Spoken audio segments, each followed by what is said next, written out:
Je pense que maintenant, dans le monde, spécialement sous le changement climatique, il y a trois problèmes majeurs. Le premier, c'est l'acquisition des données et comment obtenir toutes ces données reliées à l'eau. Le deuxième problème, c'est la simulation, l'optimisation, qui va pouvoir simuler toutes les demandes en eau et la gestion des eaux dans tous les pays, spécialement les pays transfrontaliers qui sont entre le même fleuve. Et le troisième problème, c'est l'intégration de la science et de la politique. Comme on dit aux États-Unis, le Science and Policy Integration.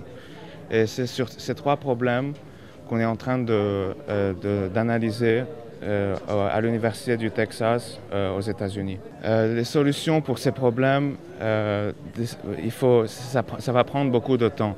Il y a eu des travaux depuis 1995, par exemple, sur l'acquisition des données sur le bassin du Jourdain. Et il faut commencer à attaquer ces problèmes step by step, point par point, parce que sinon, on ne pourra pas finir. Donc, on a commencé à attaquer le problème des données.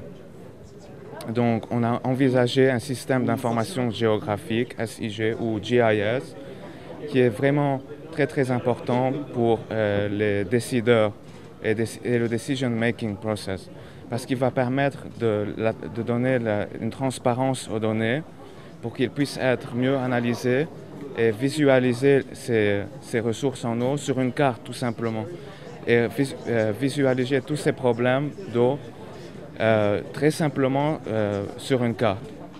Donc ça sera très facile pour voir tous les résultats et intégrer ces résultats dans un site web. Donc on a créé cette plateforme avec ESRI, qui est la compagnie de ArcGIS. On a appelé cette plateforme World Water Online et elle va permettre d'organiser et de faire l'acquisition de toutes les données sur l'eau et le climat du bassin du Jourdain. Et pas seulement, ce sera une base de données, on pourra aussi faire des analyses sur l'hydrographie et l'hydrologie du bassin du Jourdain.